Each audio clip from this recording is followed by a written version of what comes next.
Hi everyone, happy Sunday, and this is episode 9 of my podcast, and I'm doing them all as Facebook Lives. And today we are going to talk about Irritable Bowel Syndrome, known as IBS Part 2. Welcome to the podcast, Fibromyalgia Real Solutions with Amanda Love. You're watching episode 9, and I'm talking about IBS today because most people with fibromyalgia suffer from IBS. By the way, you can listen to this on my podcast wherever you are in the world at any time that you wish. And I always include show notes for those with brain fog so you don't have to take notes. I do believe that there's a lot of information, both good and bad, out there about fibromyalgia. As a registered holistic nutritionist who specializes in this area, I think it's my job to point out to you that the beneficial information can be organized in a fashion that will reduce the symptoms of this malady. My name is Amanda Love, and I was diagnosed with fibromyalgia 9 years ago, which influenced my decision to enter the field of nutrition, and now I'm a registered holistic nutritionist who works with those who are suffering from fibromyalgia. Today we are going to continue on Irritable Bowel Syndrome, IBS, Part 2. There are millions of Americans who suffer from this condition, and also it's prevalent in those with fibromyalgia. There are many causes of IBS, usually involving some kind of imbalance or disruption in the community of bacteria that can be traced to some combination of antibiotic use, infections, poor diet, and stress. IBS puts the gut into a state of hypersensitivity, so removing any foods or beverages that a person is sensitive to can help bring relief. To obtain this relief from symptoms, the place to start is by cutting out caffeine, followed by drinks that contain fructose or artificial sweeteners, coffee, soda, and juice. This can be really hard for many people, so this process needs to be slow by eliminating these things one at a time so you are not overwhelmed.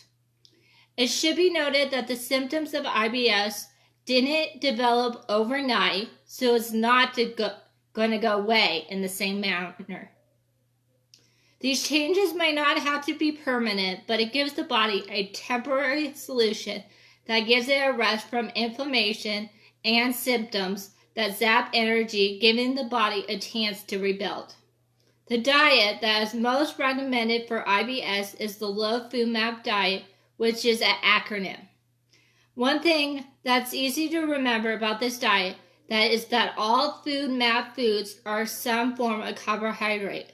But keep in mind that all food map carbs are rated low, medium, and high. Since on this diet, foods are categorized as low, medium, or high, the idea is to eat mostly low food map foods with allowances for the occasional moderate food map foods, but avoiding high food map foods. There's more detail about the low food map diet for your information online. For some people, it may be worth the sacrifice to absorb the low food map diet because it has great success in eliminating symptoms of IBS such as cramping, bloating, gas, diarrhea, and constipation. However, if a person is experiencing these symptoms, not due to food but stress, this diet will not be helpful. The low food map diet appears to at best during times of flare-ups because it gives the gut time to reboot.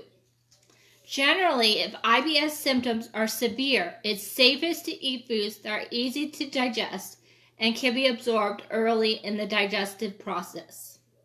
Raw foods are hard on the gut with IBS due to their high fiber content and the amount of work the digestive process must make due to the breaking down of the raw food. The goal is to increase fiber to 30 to 35 grams a day if tolerated. This should be done very slowly over the course of a few months. Herbal fibers are the most gentle, such as marshmallow root and slippery elm. These foods can be purchased as a supplement or made into a tea. Other herbal supplements that are helpful are chamomile, licorice, and catnip. If you want to follow this diet, it's best to do it for about 6 weeks. Hello, Lori. Foods to be avoided on this diet include fructose, which is found in fruits, honey, high fructose corn syrup, lactose, which is found in full-fat dairy products like milk, cheese, and ice cream, fructose, which include wheat, rye, onions, garlic, artichokes, ripe bananas, and cereals, glycans, which are found in beans and legumes, and polyols, which are sweeteners that end in OL, like mannitol, sorbitol, xylitol. Polyols are also found in stone fruits like cherries, peaches, plums, and avocados. Now we're going to talk about the foods to include in your diet. Vegetables, alfalfa, bamboo shoots, bok choy, cucumbers, carrots, celery, corn, kale, lettuce, leafy greens, potatoes, pumpkins, squash, spinach, tomatoes, yams, zucchini. Dairy, lactose-free dairy and yogurt, and small amounts of hard cheese. Protein, almonds, beef, bison, chia seeds, chicken, cold cuts, duck, eggs, fish, flax seeds, lamb, pecans, pork, shellfish, turkey, bison, walnuts, grains, arrowroot, millet, oats, quinoa, rice, sorghum, and tapioca. And here are some of the fruits: bananas, blueberries, cantaloupe, grapes, grapefruit, honeydew, kiwi, lemon, lime. Those are just a few of those. And if you want the full list, you could always look at my show notes.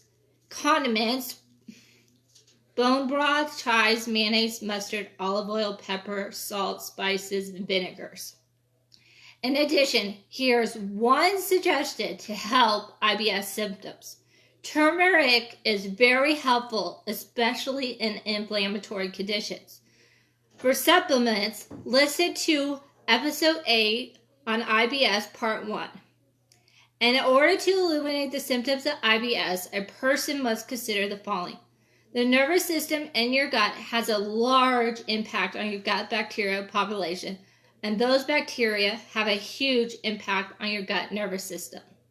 Both influence the entire autonomic nervous system, therefore any ecosystem harmony is key.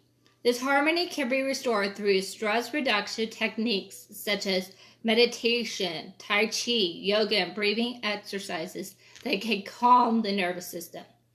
This is constant communication between the gut and brain and stomach and gut can be stressed too.